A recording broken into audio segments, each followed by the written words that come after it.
Hello, Mayor. I'm doing well. How are you? Good, thanks. Good. Hello, Matt. Well, how are you? Hello, Jeff. Good, thanks. Me and my wife was out on a big trip. We were out at the mall out there. It's horrible.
Good evening, everyone, and welcome to tonight's study session for the City of Casa Grande.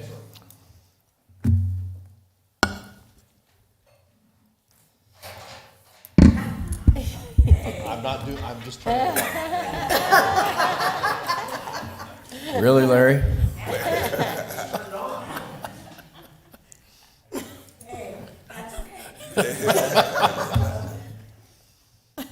Wow. Okay. Well, tonight we're going to have a presentation from the CG Helps Coalition, and Mary Lou Rosales is going to present tonight, and we have several of the coalition that are here tonight as well. But just to kind of kick it off, I was going to do a little history, kind of how we got to where we're at tonight.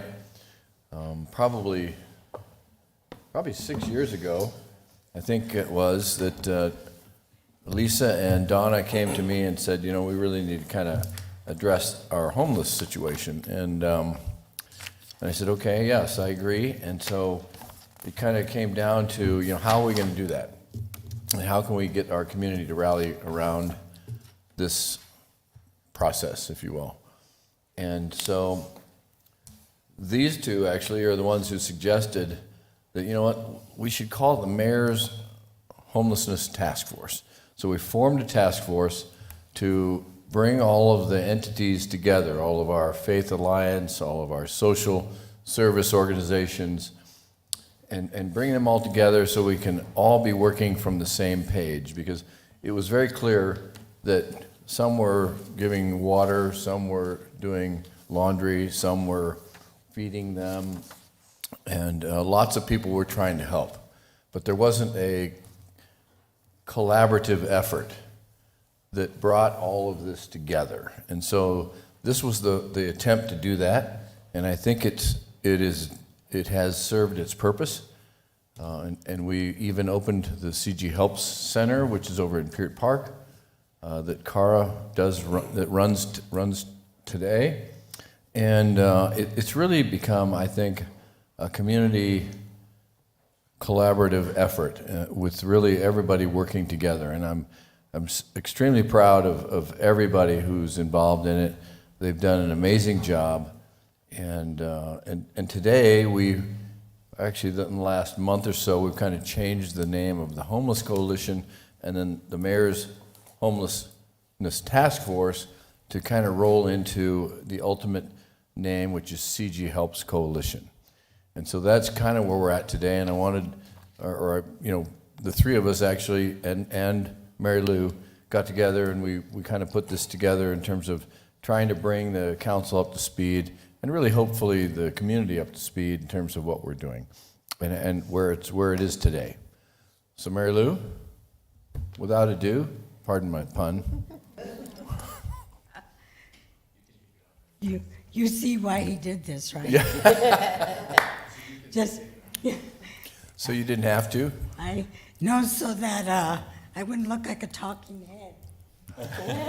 We'll just move the microphone over then so we can see you. There we go. There you go. Or take it off. Take it off. Mayor, members of the council, thank you for the opportunity to give you an update. We are very proud of what we've done. And it's not just Cara, it's Cara, members of the council, the community, churches. It's really been amazing. And so thank you for the opportunity. We have a PowerPoint, and it's pretty much like what you have in front of you. And as the mayor said, this was established under his leadership. And then it was that resolution 5125 that established the task force. It wasn't just me. There were two other culprits up here too, Okay. by the way. And the two other culprits. So, yeah, thank you, Lisa, thank you, Don. Yeah. And I know that the rest of the council has been very supportive, as well as the staff. And then we did have goals, and I'll just, briefly review them. And we broke up into different groups, so each goal had a group under it and worked, and some were more easily attainable than others, and more of them were longer term than others. And so we just went forth and took care of all the objectives under the goals. And with the affordable housing, the mayor led that group. And I'm not sure if you want to talk about that, Mayor, or you want me to just briefly review what I have, and then you can add? No, I think you've got it there. Go ahead. Okay. Well, the mayor and city council and staff have been and actively looking for opportunities for homeless workforce housing opportunities. And it looks like there's a lot of digging around Casa Grande. I know that there's the project on southern Treckle, Jimmy Kerr, and then the northern Treckle, what is that, Courtson? Courtson. And so I pass by the one on Treckle and Jimmy Kerr every day, so I just don't think they're going fast enough. And then I know CPLC, the mayor. Oh, okay. Well, I've probably been making you guys dizzy. I've been making the slides go back. Sorry about that. And so the mayor's report is CPLC housing project and the low-income tax credit project. So thank you all for your efforts. I know that sometimes there's tough decisions to make when bringing these projects. And then the temporary shelters and transitional housing group, that was headed by Lisa. And we went through and calculated and researched what's available. And we have made some strides there as well. The emergency shelter that we place individuals in motels is run by CARA. The state has given us funding to do that under DES and under Department of Housing. And there's no shelter, of course, in Casa Grande, so this is the next best idea, and it's worked very successfully. In fact, last year, by December of last year, we had gone through all our funds by December, or even early December. So we asked for Department of Housing to, if they had any additional, and they looked and they had Housing Trust Fund that they could offer to us. So I think it was a total of almost $500,000. And this was not just Casa Grande, but throughout the county. Apache Junction, we work with Coolidge, hotels in Coolidge, Florence. And so it's needed, and you know, we can't place everyone in motels, but we did those that were ill, that had families. Some had been offered, and it wasn't accepted. And then we're also really happy with honoring, hiring, helping our heroes, which is known as HOHP under Kim Vandenberg. And their transitional housing center is set to open May, give or take a few weeks. They have a lot of weeds, Kim announced, and they're trying to figure out, you know, clean it up. So they've had a lot of support. I don't know how many they'll be placing. It is for homeless veterans, and they're calling it a transitional housing center. And then iHelp, we've been talking about iHelp for how many years? 6. And it's like what do I want to say about it? A gleam in Lisa's eye. She's really been behind the efforts, and along with a lot of the other committee members. And so it's going to start in June. I think the date is June 8th. Yeah, we had said June 1st, but that doesn't work with how we've calculated it. 4 churches have come forward that will open up the doors so that the homeless can sleep one night a week. We're trying it one night a week, each church. But there's other churches that have pledged transportation. The LDS is going to transport the mats to each church. Laundry Love is going to wash the linens. The churches and other agencies or churches will help provide the meals and snacks, and but we can go over details for that program. And showers too, right, Mary Lou? Yes, Melanie is going to bring the showers. Melanie and her family. It's a family affair, those showers, and she's going to be bringing the showers. I know that it's going to probably end up Thursdays for 3 churches and Sunday for 1 church. And so we're really happy that it's at least starting up and all. And we have a lot of iHelps in the valley to copy. So, you know, this isn't all our idea, and also we really appreciate Chandler, Tempe. Several of us have gone on field trips over there, and they've been very open and helpful. But I do have to give credit to a volunteer that came to Casa Grande from Chicago. I don't know if she had stops along the way.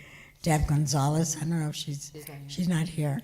And she's just ready to go, and knows the drill and gives us a lot of ideas, and it's hard to keep up with her, which is good. The support services, I do say that we have a lot of collaborative partnerships, so many that Casa Grande is amazing with all these resources. And I'll go through a list in a little bit, if you don't mind. And then public safety. Oh my God, we brag about Casa Grande Police Department all over. I mean, they help with the emergency shelter. Angel Leas, who I know was here, they implemented a crisis intervention team for every patrol shift, and is working with local churches to transport Border Patrol drop-offs. I mean, I can tell you more about this police department that is so willing to work with us and to give us heads up if they know of a homeless individual that, you know, we should take a look at, or they'll call Horizon Human Services. And so it's all working together. Financial, we got the Hospital Foundation grant, years ago, 2018, I think. And so we're still budgeting those and snipping it away only a little bit at a time, because we know that we're going to need that once we get going more with more churches for the iHelp. City of Casa Grande CDBG funds. We've been receiving those for a few years now, and that helps with rent and rent deposits and all that. We can place the homeless from Casa Grande into a housing. Tono Odom funding, we received this year. Auction funding, we received this year, but we also got a grant when we first opened up CG Helps. So they've been very supportive and kind, and as I mentioned, the churches, but other agencies give gift cards, food, clothing. And the targeted population, of course, are homeless, veterans, kids that are in school, their families, senior citizens, and of course, working with other social service agencies. And the community engagement was another goal. And oh my goodness, City of Casa Grande has the housing program under Mary Ellen, and Casa Grande Police Department that I mentioned, Police Chief and Deputy Chief Angel, City Council, Justice Court, the library, everyone just open arms and very helpful. And of course, CARA, CG Helps Resource Center, Seeds of Hope Pot Lunch Program, and the Health Clinic, HOHP, that as I mentioned, Faith Alliance. They're the ones behind this iHelp as well. Very supportive, and I think it also gives it some credence, some value when we go to the other churches. National Community Health Partners, there's a program that helps the veterans. And then Catalyst, CHIPS, as we know them. And they have homeless services, clothing, Simmon to DePaul always. Emergency food, shelter, clothing. I should have these individuals stand up as I speak. So, I don't know here.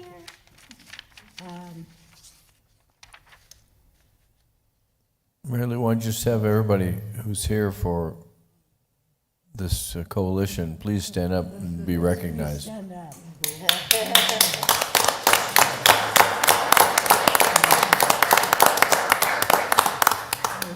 Thank you so much, all of you. Doesn't happen with all this collaboration, so thank you, everybody. Oh, no, it doesn't. And those who are not here as well. They wanted to speak, Mayor. We'd be here all night. But no, they're wonderful. They step up when there's anything that's needed. Laundry Love, Barbara's here.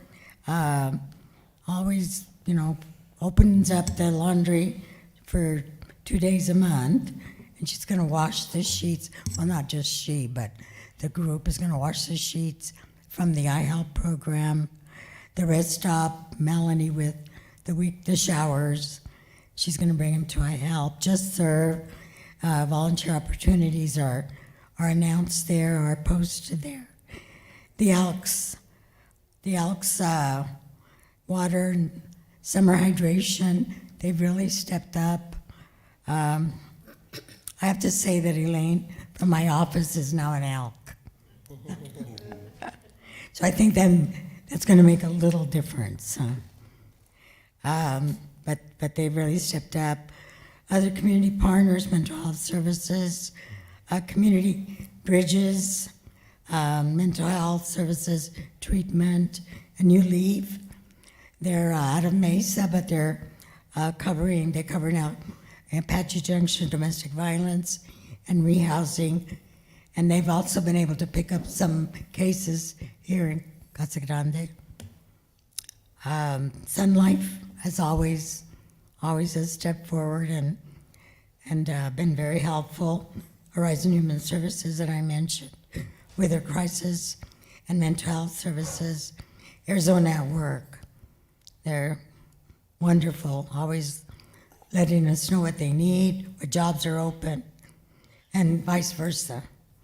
Arizona Sunshine, they just came to Casa Grande recently and had a big clinic and want to do it again in a few years. And next steps, there's always next steps, right? We want to increase community awareness. You know, a lot of people say, well, you know, we see a lot of homeless, but they aren't helped. And I think what we need to do is tell our story better. You just tell them. And CG Alerts, your new app and alert system, we'll figure out a way to get on there too. Right, Mayor? Yes. Even if we say, give a bottle of water to somebody you see a need. Newsletters, there's a lot of newsletters. Mindy made note of that. She's upstairs. What's that? Oh, okay. You called her out? She's right there. She gave me the thumbs up. Good, thank you, Mindy. A lot of newsletters, we need to use them. CG Helps Flyer, CG Main Street, want to involve them more. With the Dispatch, want to talk to them about maybe some new articles. I know Jody's here. Social media, more marketing materials, more updated. Again, social media, Facebook, Instagram. And we want to increase staffing. That means seek other funding, case managers, more volunteers. A lot of the people with a IL program in these communities, they were volunteers. Volunteers with the churches, you know, volunteers that came to help out with anything they needed. Then expand the funding, grant opportunities, maybe seek out more donations, continue seeking the tribal grants. And we also feel that we need to increase community partnerships with the mental health agencies, the business community. We felt that that's an untapped resource for this. The medical community, we hear that dental is one of the top issues regarding homeless health, and we need to help out with that. Increase our partnership with tribal communities and with other social service agencies. So we still have a lot to do, and we're committed. We're committed. I'm not sure if you have any questions. Just a comment from me, Mary Lou. Thank you so much. And thank you to Donna and to Lisa for all they've done on this project. It really, literally, we've been working on this for 6 years. And it still has a lot of work to do. And so it's a hard job. This whole community health thing, CG Helps, is hard. and it takes one-on-one interaction with individuals who have needs. And so all the collaborative effort from all those that you listed, that list is expansive. And the amazing part to me is that, and I say this all the time about Casa Grande, is that no other community I've ever lived in, and I moved around a lot as a corporate brat, and that I have ever lived in has the collaborative spirit and the camaraderie amongst social organizations, the faith-based organizations, and just people in general that I have seen here in Casa Grande, which is amazing. It just amazes me every day, and I'm so appreciative. So thank you. Thank you, thank you. Thank you to everyone who's here. Yes. Again, please stand up and recognize all those who were part of that group, please. Come on, you guys can stand one more time.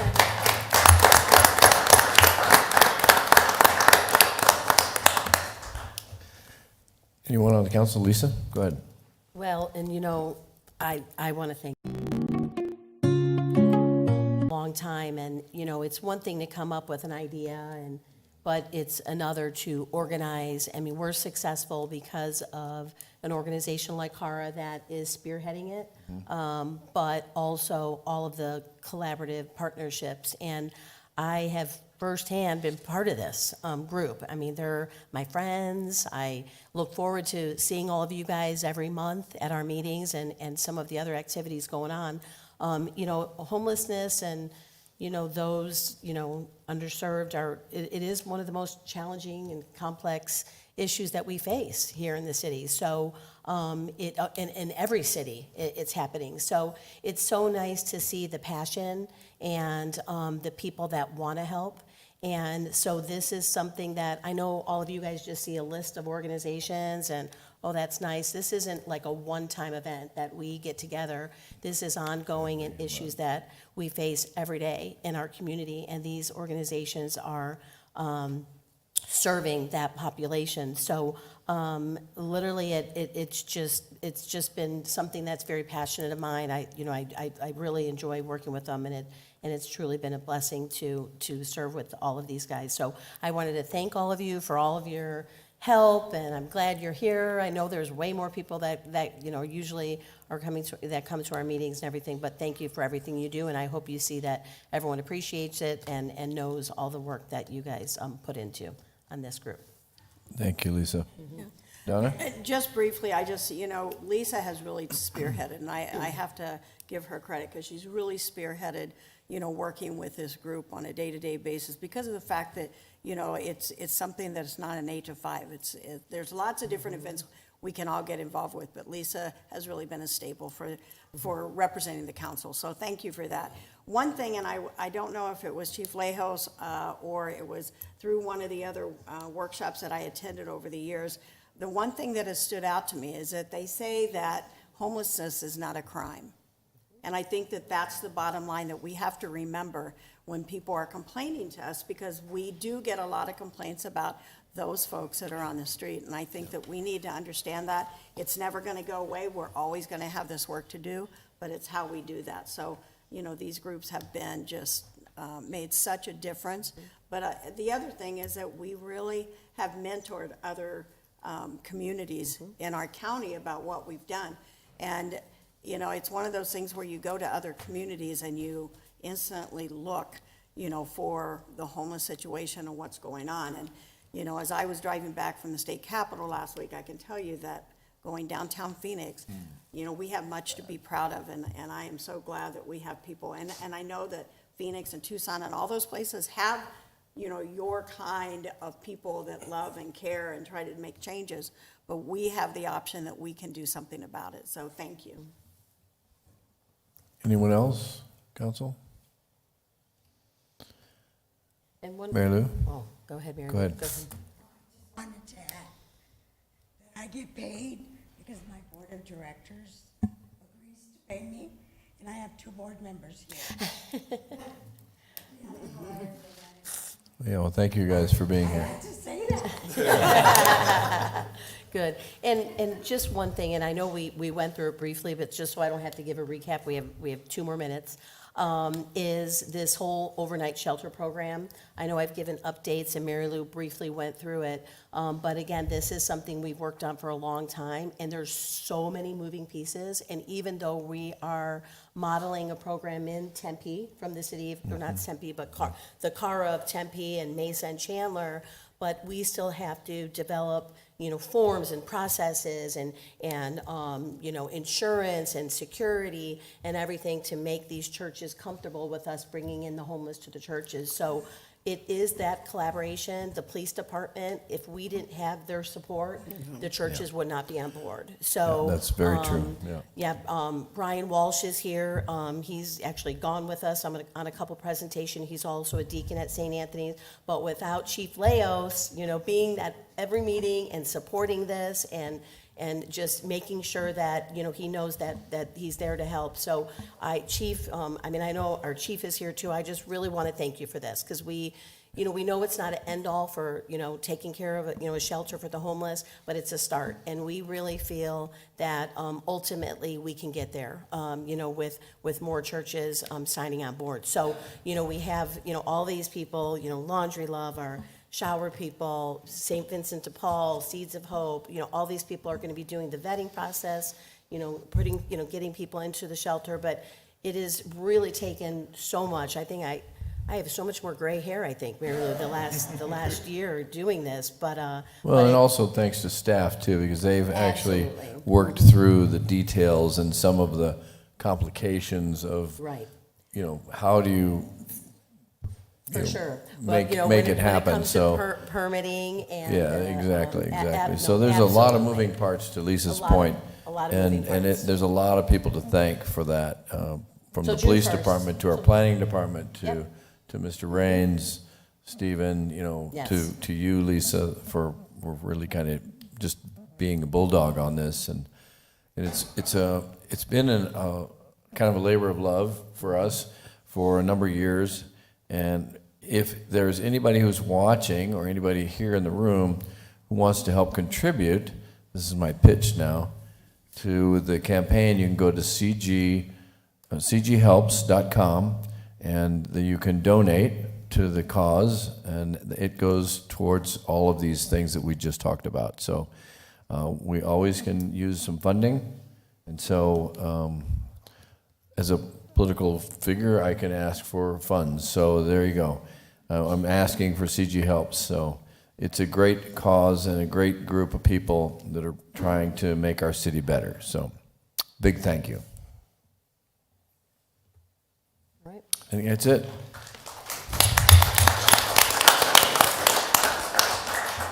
So we'll stand adjourned and we'll start, how about 7:05?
All right, sorry, I was busy talking up here, and we went past the 5 minutes after the hour. So we'll begin tonight's city council meeting and call the meeting to order. And our first two items of business tonight are invocation and our Pledge of Allegiance. So as we stand for the invocation, please remain standing. Tonight we have Father Peters from St. Anthony's Church, Catholic Church. Thank you, Father. Let us put ourselves in the presence of the Almighty Father. Almighty God, we are gathered here today to invoke the power of your name. Guide our leaders in serving our community. Give them the wisdom to know what is the best for everyone. Give them the courage to stand up for the truth and justice. Give them patience so that they may listen with love and understanding. Guide them with your love so that they may seek the interest of the people, not their own. Grant them humility so they are continually renewed to serve and not to be served. As we profess that you are the most powerful being, touch every one of us so that we will be united to work for the common good. We thank you, God, for allowing us to serve and be an instrument of your love. We thank you for your divine guidance, for us to recognize your presence in each one of us. Powerful Father, we put our confidence in you. We trust in you, and we invoke your most powerful name. Amen. Amen. Please join me for the pledge. I pledge allegiance.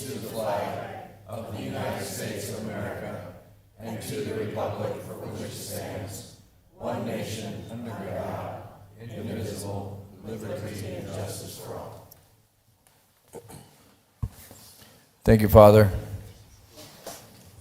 Thank you, Mr. Lavender. Next item on our agenda is roll call. Let the roll call show that all members are present. So noted. We have our minutes. Item C. Mayor McFarland, I move to approve the regular council meeting minutes from April 3rd, the Arts and Humanities Commission regular minutes from March 7th, the Arts and Humanities Special Meeting from March 21st, the Casa Grande Planning and Zoning Commission meetings from March 2nd, the Casa Grande Youth Commission meetings of March 4th, the Historic Preservation Commission minutes of November 28th, and the Historical Preservation Commission minutes of March 23rd. Second. It's a busy city. All right.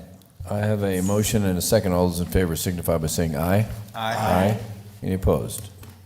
All right. The minutes are approved. Claims against the city, item D. Mayor McFarland, I move to accept and pay the claims dated March 29th to April 11th, 2023 as presented. Second? A motion and a second. All those in favor signify by saying aye. Aye. Aye. Any opposed? All right. Next item is our meeting agenda approval. Larry, any changes from staff? We have no changes, Mr. Mayor. Council? All right, seeing none, then I'll entertain a motion to approve the agenda as presented. So moved. Second. Motion and a second. All those in favor signify by saying aye. Aye. Aye. Any opposed? All right. Next, we do have a special presentation tonight. And if I can ask for Sergeant Brian Gregg to come down at the front. Sergeant, I'm assuming you're here.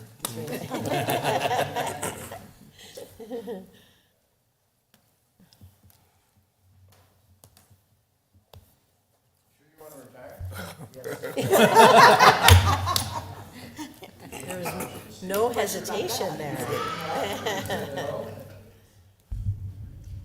Well, first of all, congratulations. And tonight we're honoring Police Sergeant Brian Gregg, who's retiring at the end of the month with 25 years of service. That's worth a round of applause.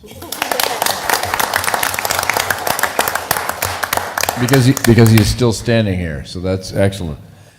Brian began his police department career on February 23rd, 1998, and attended the police academy at CAC. and has been a police sergeant since 2007. During his career, Brian has had a variety of special assignments, including field training officer, firearms instructor, and range master, detective, SWAT team member and leader, prisoner transportation supervisor, department. Is there anything you haven't done at the city? Probably not, other than maybe chief, but that's, yeah, he's smart enough not to do that. Department training coordinator, patrol administrator, sergeant, honor guard member, K-9 unit supervisor, and special events coordinator. Like I said, I think he's done about every job at the police department. So Brian, on behalf of my fellow council members and the city and citizens of Casa Grande, whom you have served for over 25 years, congratulations on your retirement. We're so glad that you continue to be a part of the department, and I guess you're going to serve in the reserve. Yes. They conned you into that? All right. Okay, all right, that's good. All the best to you and your family. Congratulations.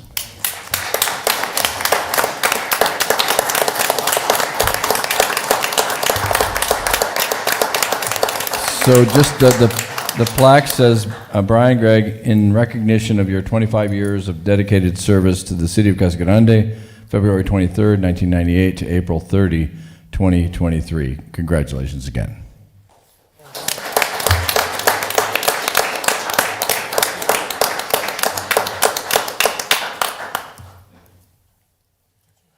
Yeah. He's just a young guy that, I know, it's the kid. The only thing I would like to say is thank you from support of my wonderful wife here. Without her, I wouldn't be able to do half the stuff on that list. So, her name's Courtney, and she's an awesome wife and great. Courtney, you can stand up. Give her a bigger round of applause.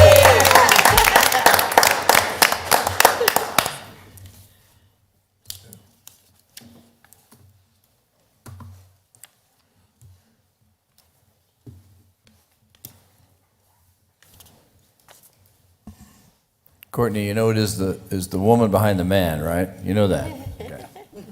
Because I have one too, so.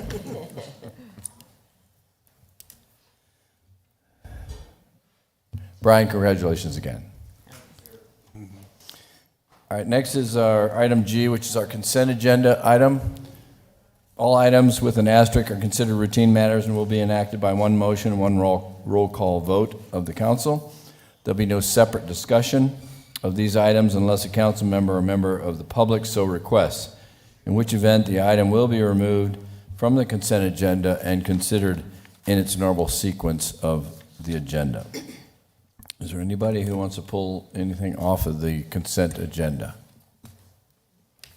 Anybody from the public?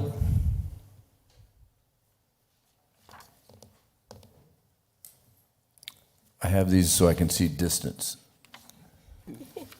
All right, seeing no one, then I'll call for a motion, please. Mayor McFarland, I would move to approve the consent agenda as presented.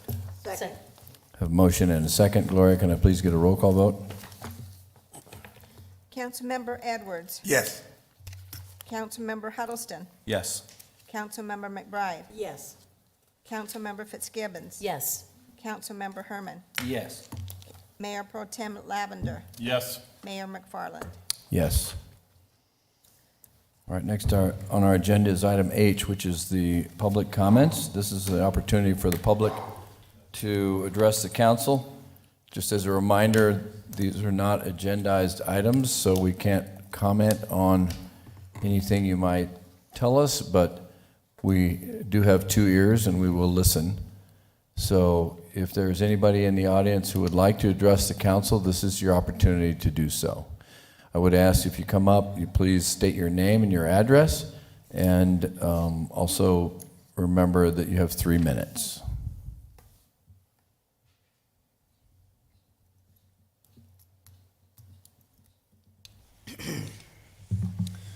Good evening to the council. My name is Carnell. I live at 502 McMurray Boulevard here in Casa Grande. Quickly about me, I recently moved out here at the top of the year in January. Trying to go for state trooper. That didn't work out the way that I really wanted it to due to my record, which is nothing but petty offenses, nothing that equals up to a misdemeanor or a felony. As long as I've been here, I've realized that the traffic, not only in this city, but also within the entire state of Arizona, is quite horrendous, shall we say. The amount of accidents that happen on a daily basis, especially since CG is off the I-10, which is connected to every other major city in the state. With me pursuing my career, or at least trying to pursue my career within law enforcement, for as long as I've been studying it within college and everything like that, I've came up with a plan, and I don't want to say pitch, but I feel like this is something that has been very much overlooked within not only within city limits, but also state-wise. And before I show you guys what I'm proposing, I'm going to treat this as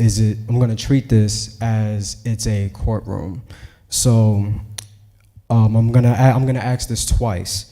If I can approach the council one time, I want to show you guys something personal about me, if that's okay. I have my two hands here, and like I said, I'm going to treat this as if this was an actual courtroom. So I'm going to walk over to you guys. You guys can see there are basically the actual birthmarks right in the middle of my hand.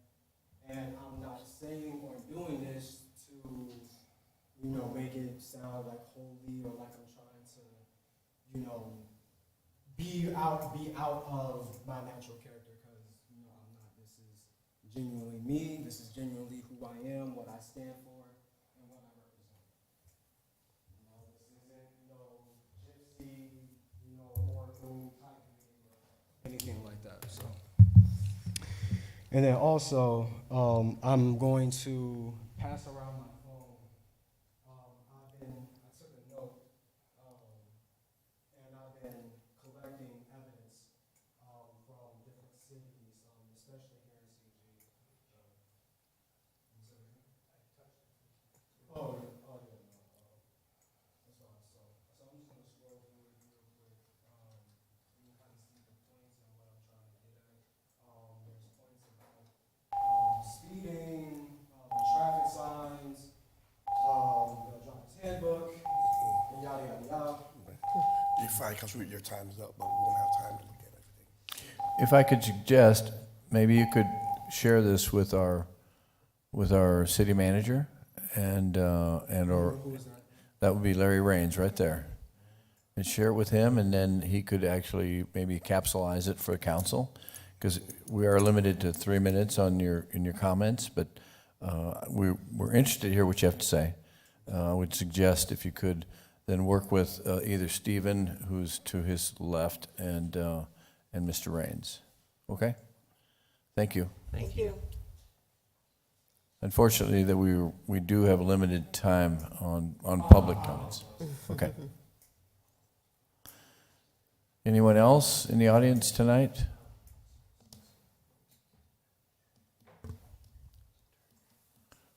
Okay, I don't see anybody coming up, so we'll move on. I'll close public comments and move to award of contracts.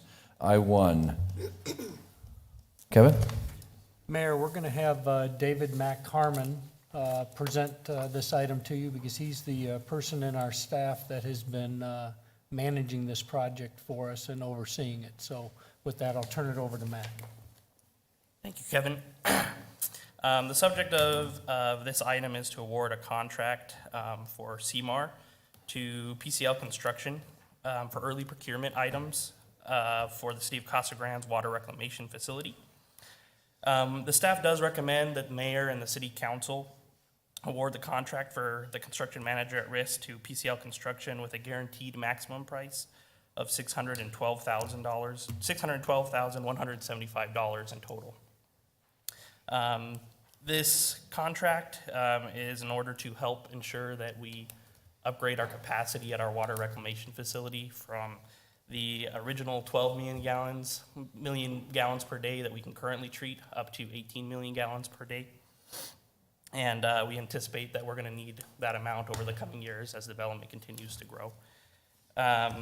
This, excuse me, this contract was divided into 2 separate phases. So phase 1 was the pre-construction services, which has now been completed and was completed under contract number 1122-11. We're now moving into phase 2, which is the development of the multiple guaranteed maximum prices that we anticipate, this being the first one. We anticipate likely at least one more in order to get all the procured items that we're going to need. This GMP includes long lead items, mostly 2 large pumps that we're going to need in order to be able to treat that 18 million gallons per day, as well as some additional oxidization units and their electrical components. So that's what this contract is going to be awarded for. This is going to be pulled from our staff budgeted. We budgeted $7,620,000 for our fiscal year 23 for spending, and that's identified in the account number that you can see in our fiscal impact statement. And there is the alternative of denying the request. Doing so would prevent the WRF from upgrading to be able to treat those 18 million gallons per day, and it would likely prevent the proposed development from moving forward.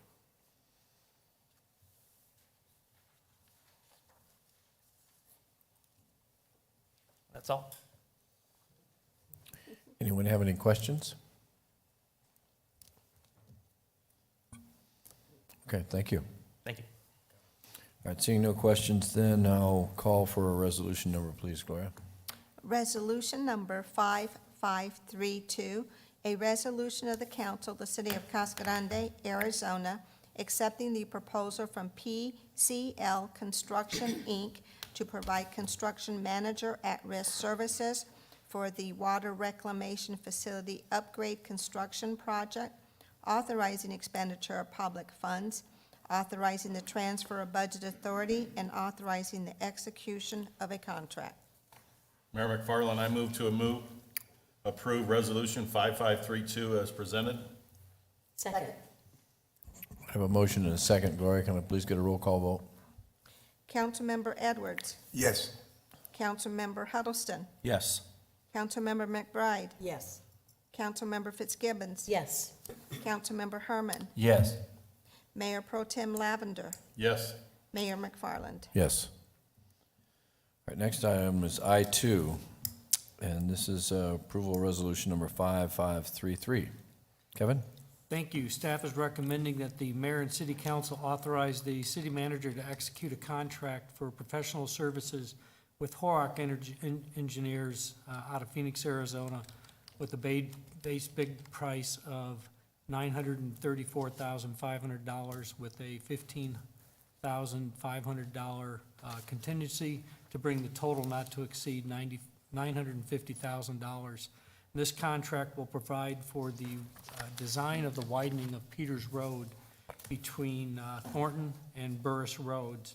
This is very similar to the roadway construction that we're just finishing up on Thornton Road. This is the area just north of Lucid, south of the industrial park, and kind of in the heart of where a majority of our construction activities are happening right at this time. So we will go through the process of working with the designer to design the new 4-lane facility that will ultimately construct. However, when we get to construction, we will most likely design a lesser amount of roadway improvements. We'll have the entire roadway designed, but we may move forward with construction of a lesser amount of roadway. We're going to build what we need at that time and then look for future expansion just to try and stretch our roadway dollars out so that we can meet the needs of all of our development in our industrial area. We did budget for this project in this fiscal year, so with that, I'd be happy to answer any questions. And that's just for the design. That is just for the design. Okay. Anybody have any questions?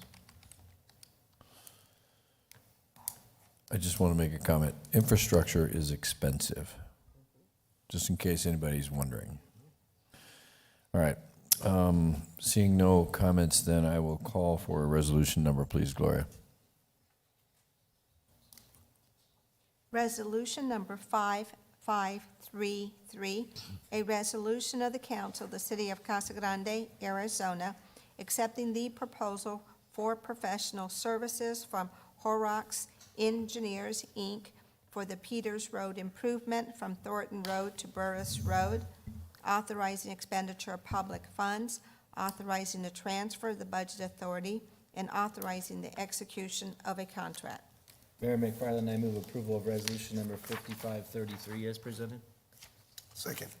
I have a motion and a second. Gloria, can I please get a roll call vote? Councilmember Edwards, Yes. Councilmember Huddleston, Yes. Councilmember McBride, Yes. Councilmember Fitzgibbons. Yes. Councilmember Herman, Yes. Mayor Pro Tem Lavender, Yes. Mayor McFarland. Yes. All right, I3, this is consider the approval of ordinance number 3373. This is the Community Services Director. Danny? Good evening. Good evening. Staff recommends the mayor and city council approve an ordinance granting a lease to Dish Wireless to construct a wireless telecommunications facility by replacing an existing light pole at Carp McNatt Park. It's right next to the Kiwanis Ball Field on the first base side. The Planning and Zoning Commission approved a conditional use permit on April 6th last week to allow for the use. The proposed agreement would provide Dish with an additional option to lease the site for up to 3 years to complete its due diligence, with an annual option payment of $500 during that time. Once Dish exercises its option to lease the premises, the initial rent will be $850 per month for a 5-year term. The lease provides for 5 additional extensions of 5 years each, with rent increasing by 110% of the previous rent for each term, after which the lease allows for 9-year, 1-year extensions with a rent adjustment of 102% of the previous rent per year, for a total lease term of 39 years. This is consistent with other leases entered into by the city. There should be no cost to the city for the construction of this antenna facility. There should also be no annual maintenance cost to the city. And it should take place in the first week, actually, in September is when they've scheduled, if this gets approved, to schedule that installment. Are there any questions? No, thank you, Danny. Appreciate it. Thank you. No comments, questions from anybody? Okay. Seeing none, then I'll call for an ordinance number, please, Gloria. Ordinance number 3373, an ordinance of the council of the city of Casa Grande, Arizona, approving the terms and conditions of a site lease agreement between the city of Casa Grande and Dish Wireless LLC for the purpose of wireless antenna facility at Carl McNatt Park, and authorizing execution of a contract. Mayor McFarland, move to approve ordinance number 3373 as presented. Second. I have a motion and a second. Gloria, can I please get a roll call vote? Councilmember Edwards, Yes. Councilmember Huddleston, Yes. Councilmember McBride, Yes. Councilmember Fitzgibbons, Yes. Councilmember Herman, Yes. Mayor Pro Tem Lavender, Yes. Mayor McFarland. Yes. All right, that is it for award contracts. We'll move to public hearings. I think we have one public hearing tonight, item L1. Good evening, Mr. Mayor, members of council. So in front of you this evening is an amendment to the Mission Ranch 2 Planned Area Development Zone. The existing PAD is just shy of 16 acres, located at the northeast corner of Rodeo Road and Peart Road. As you can see, within the existing PAD, it's currently entitled for commercial and office land uses. The amendment would replace those uses with a medium-density residential multifamily community. This is a conceptual rendering that was provided by the applicant. Now, it doesn't show exactly the layout That would be determined at the time of the major site plan, which would be considered by Planning Commission. But essentially, the amendment would allow up to 12 dwelling units per acre, which would yield about 190 total units. And per the development standards proposed within the PAD, the units could be up to 28 feet in height. They also provided conceptual elevations. However, again, the exact elevations would be approved at the time of the major site plan. When reviewing PAD criteria, the list on the screen is what has to be addressed, and the staff report goes into these in greater detail. But I just want to focus on the top two items. The first is the relationship of the plan to conditions both on and off the property. This basically has to do with compatibility. So when looking at the surrounding existing and approved developments, you do have the Mission Ranch neighborhood to the north, which is comprised of single-family development. And to the south, on the other side of Rodeo Road, although it is planned as a single-family residential community, the area to the south does not have certificates of assured water supply, so it's likely not going to be subdivided into a single-family community and will likely be redeveloped as some type of multifamily or other use that would rely on a large lot. To the west, on the other side of Peart Road, is planned for commercial and multifamily development. The area with the most sensitivity is the planned neighborhood directly to the east. That area does have certificates of assured water supply and will be coming forward within the next couple of months for a final plat. Because that's single-family residential and it's not divided by any road, we did look at the setbacks between the proposed multifamily area and the single-family area to the east. However, they are providing a minimum buffer of 25 feet from the backs of those lots. And I should also point out that the maximum height of these multifamily units are proposed not to exceed 28 feet, which is the same maximum height that you would find in the single-family area. And there's effectively a larger setback because the single-family area can build as close as 20 feet from its rear property line, and these will be further away.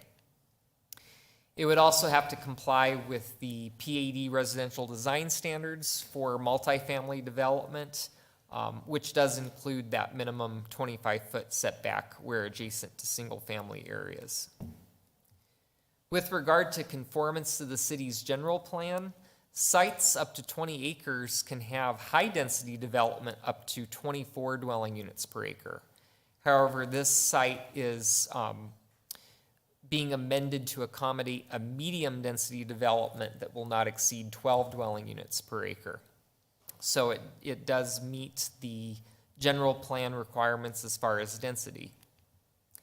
Another criteria that we look at for the general plan is no more than 20% of land within a half mile of a medium or high density development within the neighborhoods category can be other medium or high density developments.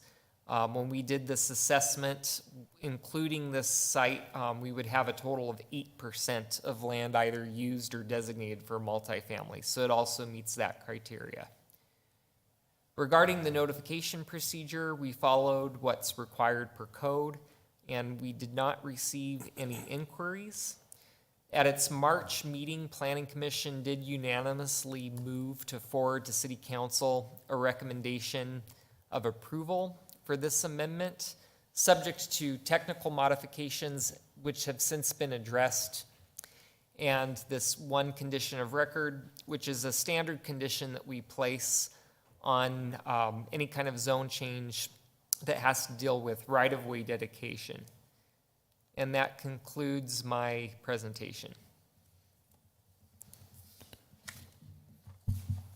Is this project, does it need water? Is it a townhouse project or is it an apartment type project? So the PAD is calling the product rental townhomes. It does not have certificates of assured water supply, so it won't be for individual ownership, but it will have a townhouse style form. Okay, all right. Go ahead, Matt.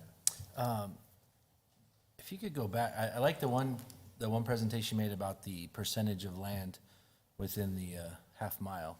I don't think we've seen that before, but it's good to let everyone know that that is something that you look at. And then the land, the neighborhood Mission, right to the north of this? Mission Ranch. I was gonna say Mission Valley, but no, that's not it, Mission Ranch. It looks like there's a road in between those houses, and then do they have a retention basin right there? Correct. Okay. Yeah, I meant to You point. can see it on, yeah, I saw it on that. Yeah, I one. meant to point that out, that Upland Trail is a good divider between that single-family product and this proposed development, but you're correct, there's a retention basin as Yeah, well. you can see it in that pop-up you just had, the next one. Previous. There you go. Yeah. Yeah. So right there's a retention basin.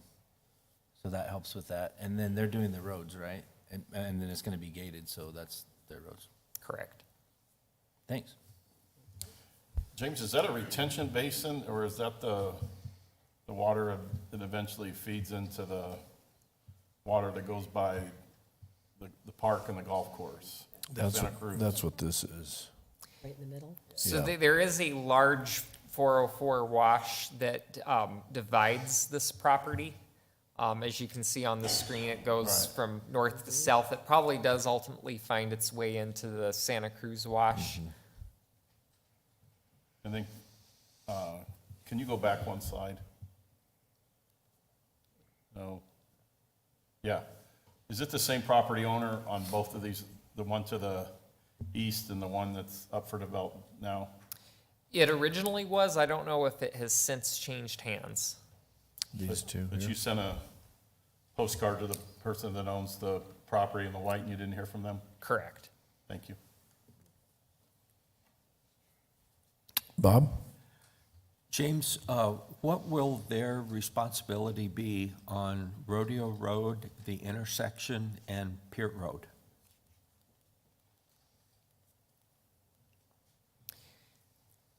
So they will have to do half-street improvements and right-of-way dedication for Peart Road on the west of their site. It's planned to be an arterial road, and so they will do dedication and some lane additions. Rodeo Road to the south has been recently reclassified as a major collector, so they will put in a half-street worth of improvements, which would be 40 feet. And because we are also looking at the plat for that single-family neighborhood to the east, that road may be put in and/or dedicated prior to this development. Upland Trail does exist for the most part. It actually, some of it sits within the property, but it will be formally dedicated as part of either a map of dedication or plat, and any additional improvements necessary will be done. What this also shows, council, is its planned access points.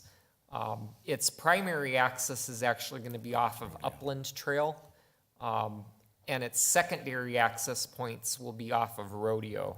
So there won't be as much traffic distribution being put onto Rodeo as there will be onto that portion of Upland that leads directly to Peart. Thank you. Any other questions, council? Matt, go ahead. I know this would be more final plat, but are they planning any amenities? Pools, clubhouses, anything? It will be amenitized. On this conceptual plan, you do see the open space areas there within the cluster of homes, but in the PAD guide itself, it does provide for different accommodations for the residents. And then the Peart and Rodeo, will that continue to be four-way, or I guess it's only three-way stop now, but that'll be four-way until? With the number of projects in the area, because we also have, not just within the Mission Ranch world on the east side of Peart, but also the proposed multifamily commercial on the west side of Peart.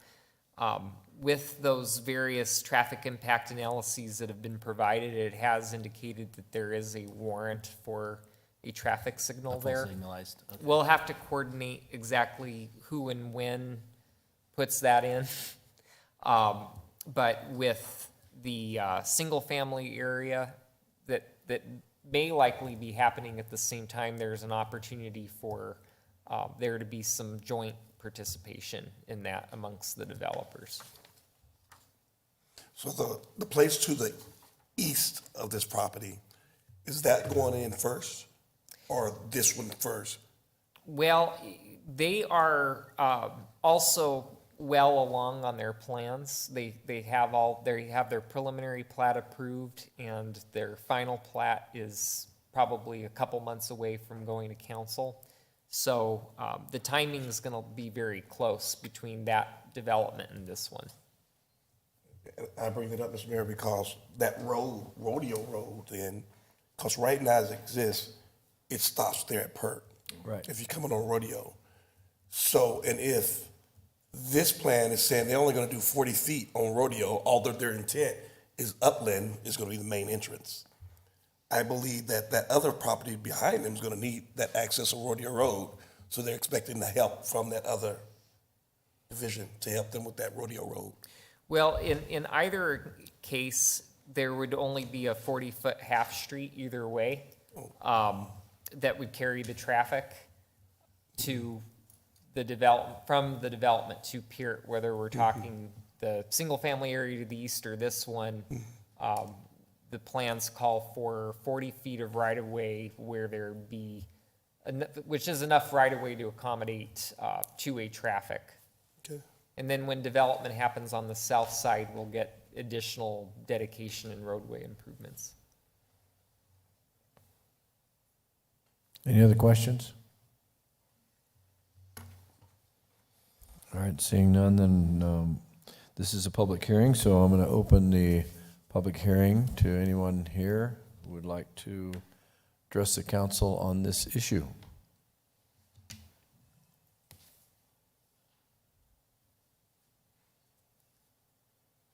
State your name and your address, and please keep your comments to 3 minutes. Hi, I'm Josh Hannon with EPS Group. 1130 Alma School. I'm here representing the client. James did a great presentation, answered questions. Here also to answer any questions that anybody has. Great, thank you.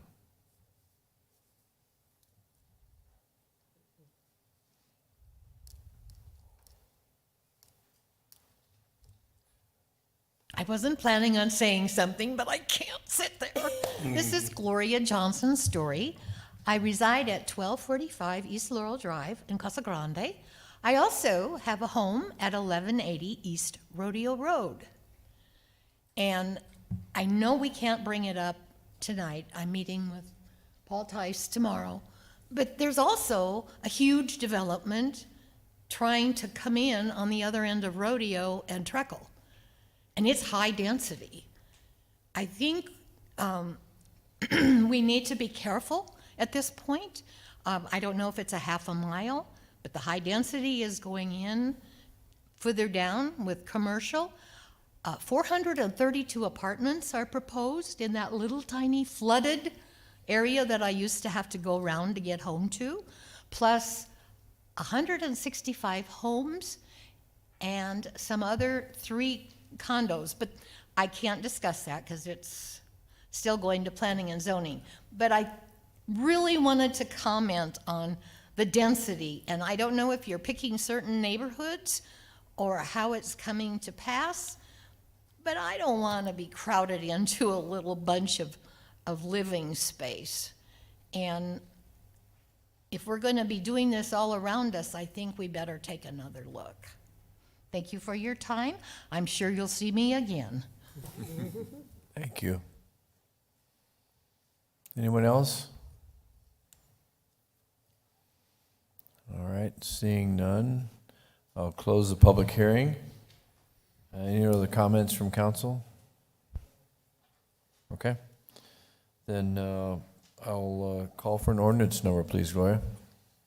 Ordinance number 1178.241.2, an ordinance of the council of the city of Casa Grande, Arizona, approving a major amendment to Mission Royale 2 planned area development adopted for property generally located at the northeast corner of Rodeo Road and Peart Road, Casa Grande, Arizona.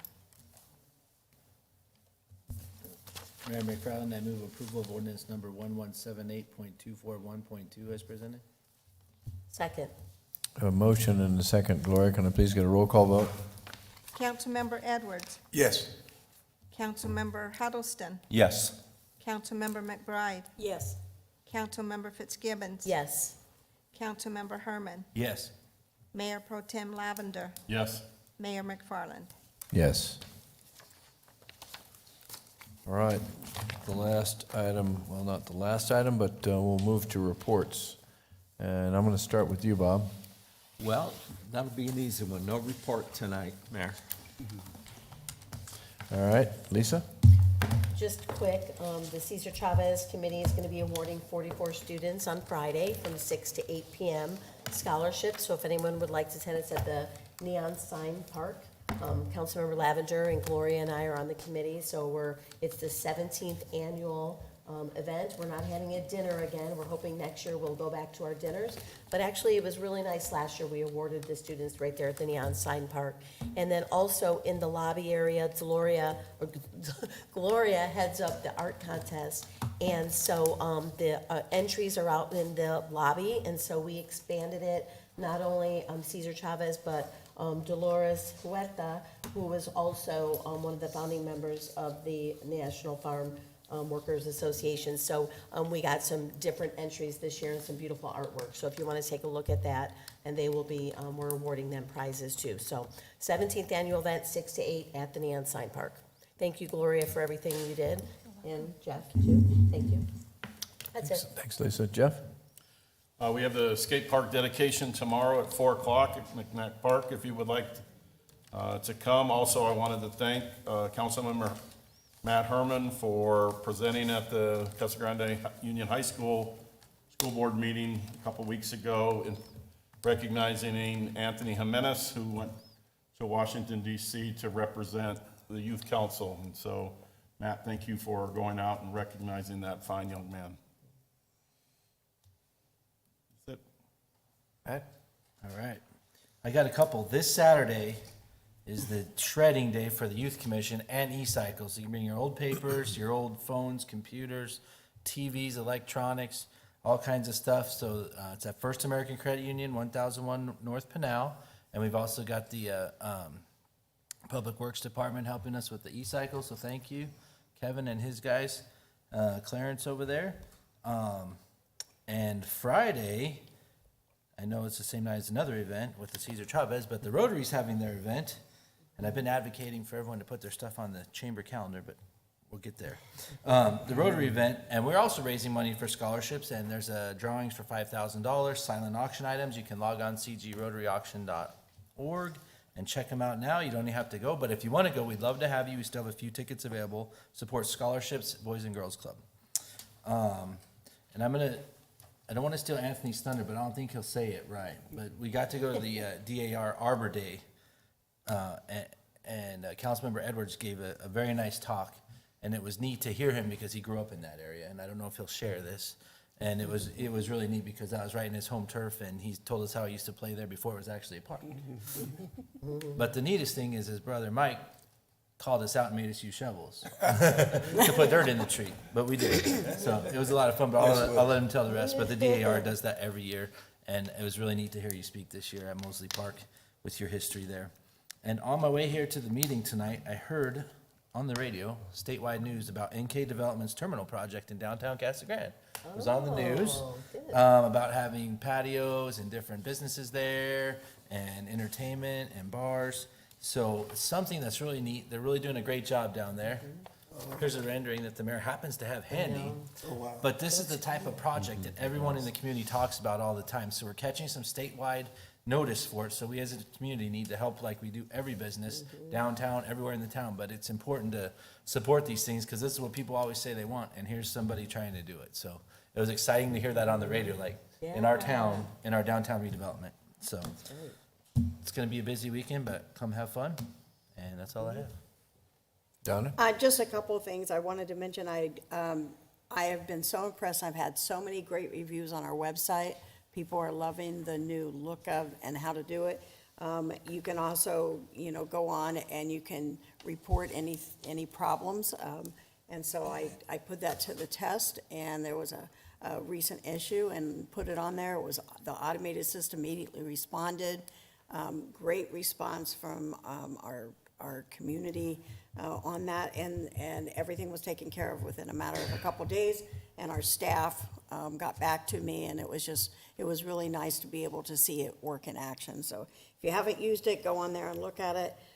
Just a reminder, also, Matt, the Youth Commission has done some wonderful things. Their essay contest, I'm reading those, and I'm really impressed with those, so I'm just really happy about that.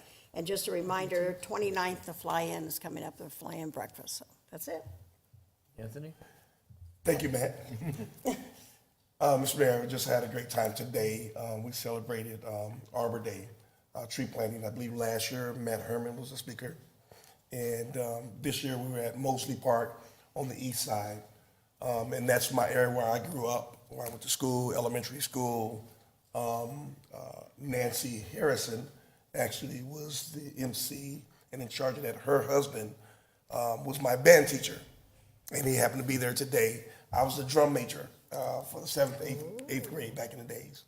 And so it's just good to be out there. And that park was not a park at one point. It was a dump ground, and that's where you get the dirt mounds. And we used to ride our bicycles there and all before it was a park. We had Eastland.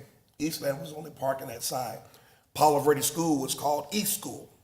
And so that's why I went to school, changed to Palo Verde. But they made that park after Earlene Mosley, who worked in the community there. She did a lot of things in the community. And so they named that park after her, that they built that park that used to be the dirt mountains into a park. And that's why they call it Mosley Park.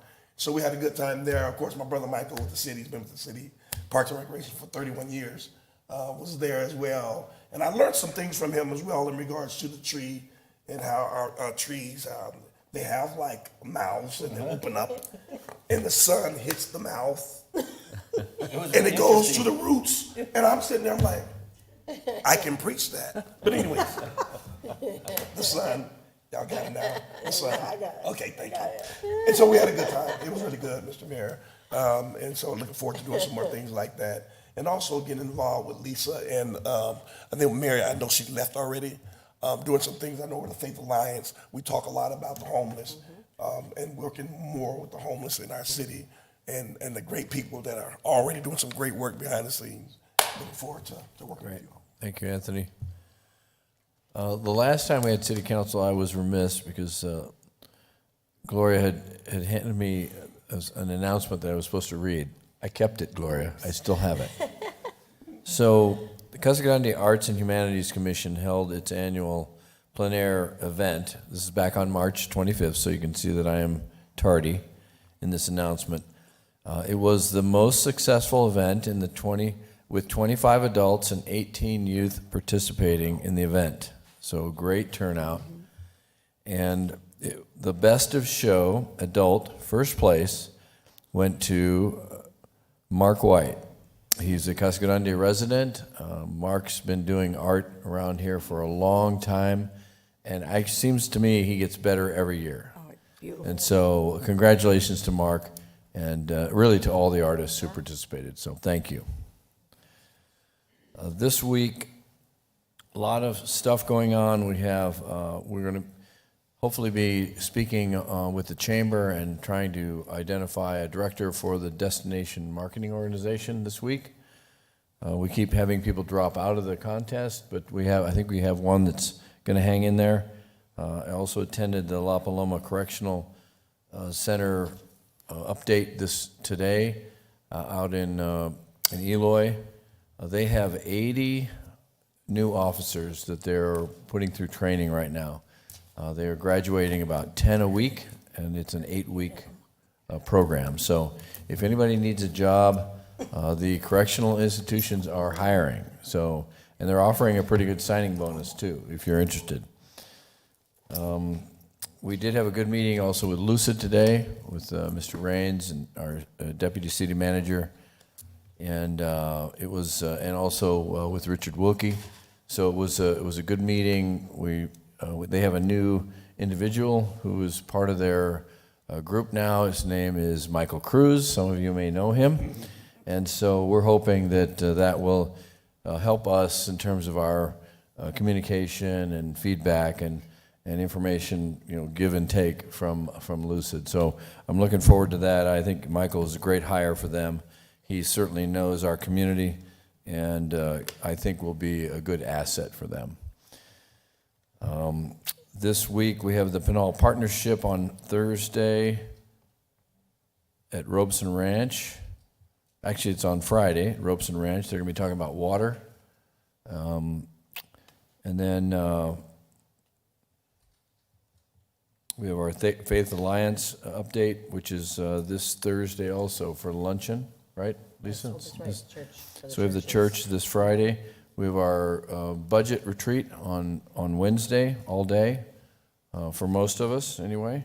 And then Rotary's Denim and Diamond, which is on Friday, and which Matt already mentioned. Just to remind everybody that Florence Boulevard's getting a major mill overlay, and that begins on Sunday, April 23rd. So if you can try and avoid Florence Boulevard, and really it's going to be at night. It'll be from, what are the times, Larry, 8 to 5 a.m.? I think it's 8 to 5 a.m.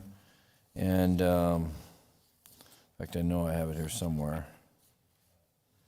8 to 5 a.m., and it's going to last for a while. April 23rd, lasting approximately 1 month, and it's from Pinal Avenue to I-10. So it is the entire length of Florence. I keep saying Pinal. It's Florence Boulevard, sorry. Florence Boulevard, it's a paving preservation improvement project. Again, 8 p.m. to 5 a.m.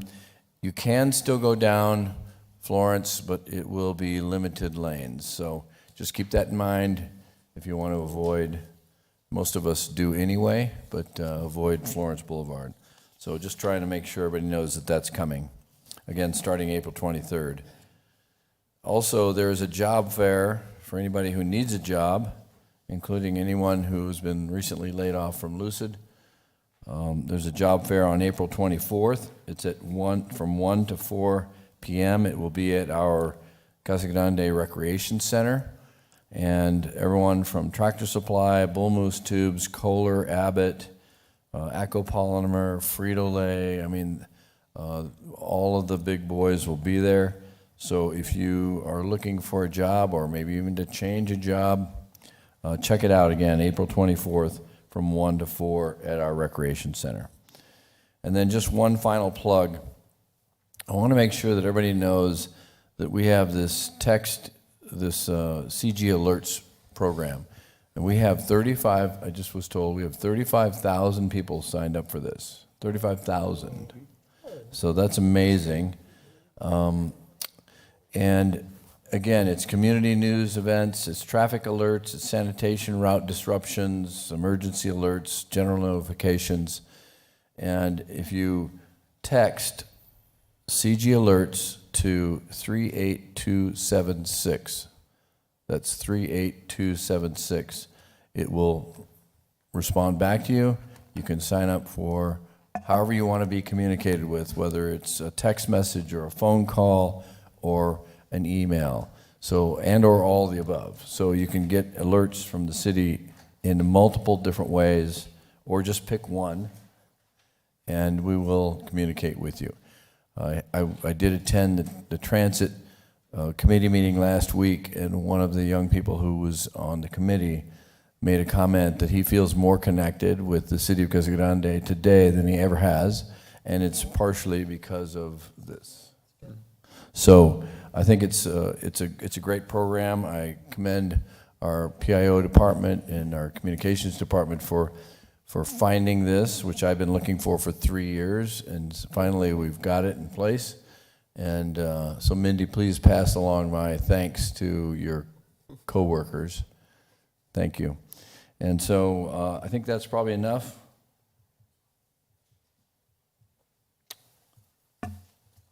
So any other comments from council? All right, seeing none, then we'll adjourn tonight's meeting. Thank you, everyone, for being here.